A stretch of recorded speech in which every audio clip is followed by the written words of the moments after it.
SIR শুনানিতে এবার ডাক পেলেন অভিনেতা দেবের পরিবারের তিনজনকে তলব করা হয়েছে শুনানিতে। এমনই খবর সামনে আসছে। আপনারা জানেন ইতিমধ্যে স্পেশাল ইন্টেন্সিভ রিভিশনের যে শুনানি প্রক্রিয়া, সেই শুনানি পর্ব চলছে রাজ্য জুড়ে, এবং এরই মাঝে এবার জানতে পারা যাচ্ছে অভিনেতা দেব তাকে ডাকা হয়েছে শুনানি প্রক্রিয়ার জন্য। স্পেশাল ইন্টেন্সিভ রিভিশন অর্থাৎ ভোটার তালিকায় বিশেষ নিবিড় সংশোধনের যে প্রক্রিয়া চলছে রাজ্য জুড়ে, সেই প্রক্রিয়ার মাঝেই এবার শুনানি পর্বে ডাক পেলেন অভিনেতা দেব। এসআইআর শুনানিতে ডাক পেলেন অভিনেতা দেবের পরিবারের তিনজনকে তলব করা হলো শুনানিতে।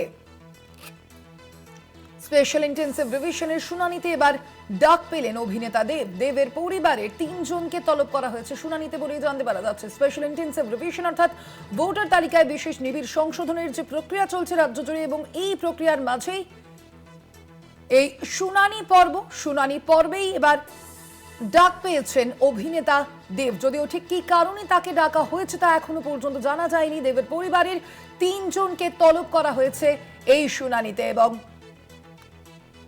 এসআইআর শুনানিতে এবার ডাক পেলেন অভিনেতা দেবের পরিবারের তিনজনকে ইতিমধ্যেই তলব করা হয়েছে বলে জানা যাচ্ছে, এবং যদিও কি কারণে এই তলব তা এখনো জানতে পারা যাচ্ছে না।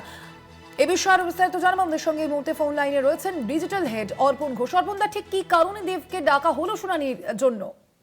দেখো সোনালী, এখনো পর্যন্ত যতদূর জানা গিয়েছে সেটা হচ্ছে যে স্থানীয় কাউন্সিলর এটা কনফার্ম করেছেন যে দেবকে শুনানিতে ডাকা হয়েছে। তার একটাই কারণ, এখনো পর্যন্ত যে সূত্রের খবর, যে ফর্মের নিচের অংশে থাকা 2002 সংক্রান্ত যে তথ্য সেইখানটা ফিল আপ করা হয়নি, সেই কারণেই তাকে ডাকা হয়েছে। শুধুমাত্র দেব না, তাদের পরিবারের তিনজনকেও ডাকা হয়েছে।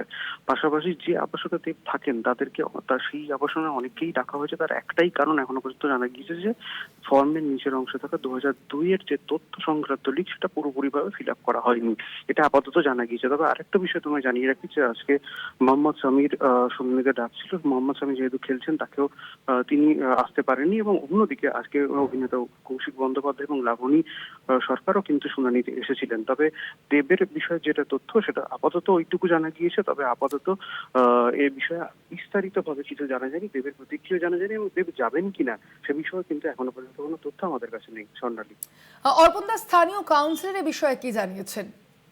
কাউন্সিলর কনফার্ম করেছেন মৌসুমী দাস।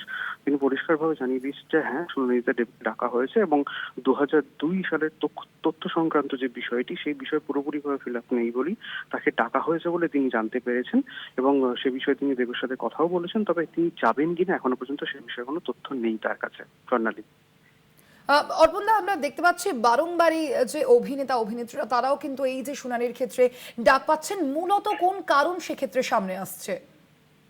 দেখুন, কারণ তো বিভিন্ন রকম ভাবে হতে পারে, এবং শুনানিতে ডাকার অনেকগুলো স্টেপও আছে। কিন্তু যে কারণে দেবকে ডাকা হয়েছে সেটা আমাদের কাছে যা খবর, যে 2002 সংক্রান্ত তথ্যের জন্য, যে তার নাম আছে না নেই সে বিষয়ে এখনো পর্যন্ত কোনো তথ্য আমাদের সামনে এসে পৌঁছয়নি। সবে মাত্র বিষয়টা জানা গিয়েছে মৌসুমী দাস, স্থানীয় কাউন্সিলর, তিনি জানিয়েছেন।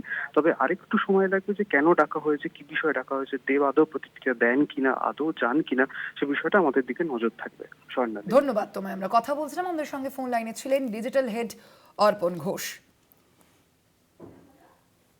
এসআইআর শুনানিতে এবার ডাক পেলেন দেবের পরিবারের তিনজনকে শুনানিতে ডাকা হয়েছে।